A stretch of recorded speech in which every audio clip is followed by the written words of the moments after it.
സമയവും സന്ദർഭവും പ്രതികൂലമാണെങ്കിൽ പോലും എല്ലാം ശുഭമായിട്ട് അവസാനിക്കും.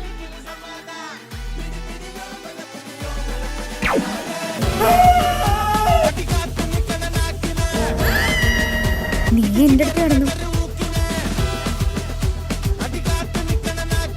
നീ ഇപ്പൊ ചെറിയൊരു പീസായുണ്ട്. 2500 രൂപ പിടിച്ചോ. അധികം പിടിക്കാൻ നിൽക്കല്ലേ. ഇത് ഞാനടാ ആൽവി. ആൽവിയാ? ഏതാൽവി?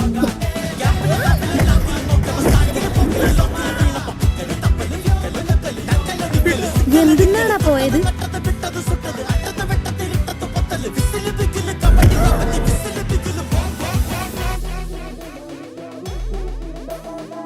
മ്യൂസിയത്തിൽ കളവ് പോയ മോതിരാണ്. ആ മോതിരം കയ്യിൽ പോയി കിട്ടി. അവസാനം കറങ്ങി തിരിഞ്ഞ് നമ്മുടെ കയ്യിൽ തന്നെ വന്നല്ലേ.